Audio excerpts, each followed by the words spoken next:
Facts Church. When you look above, get the inspiration for that brotherly love. Facts Church. When you look around, you Now, first of all, we see what Bill O'Reilly did, and there's 4 points I'd like to make. Bill O'Reilly, first of all, doesn't have his facts right. And this is what it is that we're against. And I want to emphasize that in the debate, at least that I see, between whether or not God exists, I hope most atheists don't really care what the answer is. I mean, it's not like we're invested in not having God there. But what's important is the process. How do we come about coming to the conclusion as to whether or not there is a God? And that's what I think is important. And that's what I want to point out and what I saw, at least in Bill O'Reilly's approach. First of all, he has this idea that Hitler was an atheist. And Richard Dawkins says clearly that's not correct. And if you look through the history, Hitler at least didn't advocate for atheism. He was raised in a Catholic household, and that's an important point that Bill O'Reilly kind of disregards. Bill O'Reilly being Catholic, raised in a Catholic household, and look what came out of that household. I would note that at least. But the idea that he was an atheist, on the belt buckles of all the Nazis, they had something very similar to the United States motto. We have in God we trust. Well, on the belt buckles of all the Nazis, there was Gott mit uns, God with us, they all wore.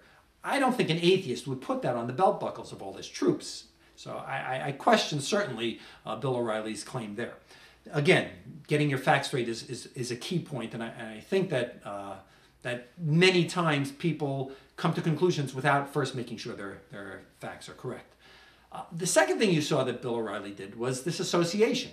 The whole idea that, okay, these men were atheists and therefore they did bad things. There must be some relationship between those things, as opposed to just recognizing that maybe there's an association which doesn't have any cause and effect, as he was trying to imply.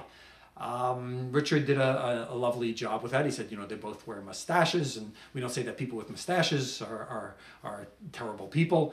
I would have used a different example. I think I would have pointed to the fact that they were both Caucasians from Europe. And that way, what do you think about that? Bill O'Reilly, a Caucasian from Europe. Because again, but making the same point, the idea that there's an association doesn't mean cause and effect. And people will make associations when in fact they don't exist. And that's a very dangerous thing. That's how you get to wrong answers, like whether or not there's a God.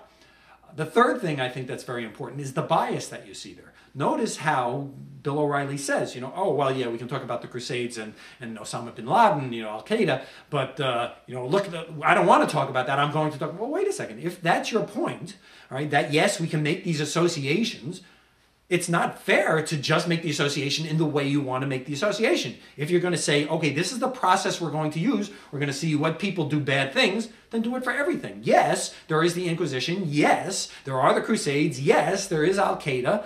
Yes, there are Catholic priests who abuse little boys. You want to make associations and count that as cause and effect, then do it consistently. But we don't. And that, I think, is probably the most dangerous thing that comes with religion. I've always made the example, like, Aunt Jane is in the hospital, and she's sick as a dog, and either she'll live or she'll die. And if she dies, people say, well, God thought it was her time. And if she lives, well, look at the amazing miracles of God. If you set up your game so that no matter what happens, you're going to come to the same conclusion, oh, there's a God, then of course you're going to see God all over the place. But that process, again, is a bad process. And I would encourage people at least to consider that when they come to their conclusions. We should do that too. All right, you see a little bit of that in Richard. Richard talks frequently about people who believe in God and doesn't have much affection for them.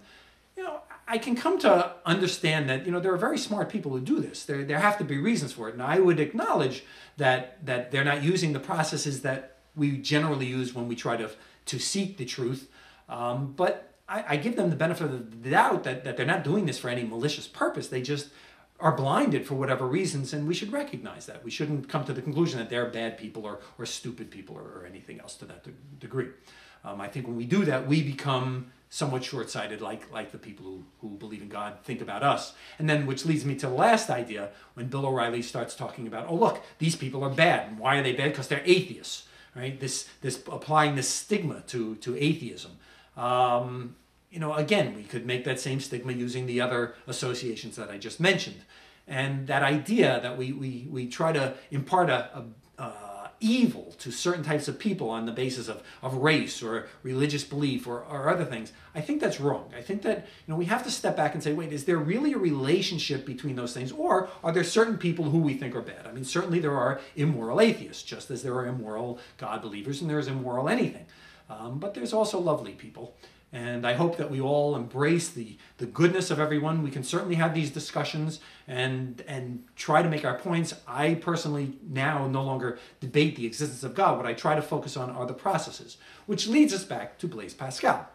You were wondering how I was going to get back there. See, Blaise Pascal and Pascal's wager, this idea that, what do you have to lose if in fact you believe in God, and it turns out he's not there, well, then you didn't lose anything. But if you believe in God and he is there, you get rewarded because you believed in God. Again, this is the bias that we start. Maybe, and I've always wondered this, if there were a God, if I were a God, and I created this magnificent organ, the human brain, what would I think if I saw people to whom I gave that brain believing in me as God based on nothing except this, quote, faith?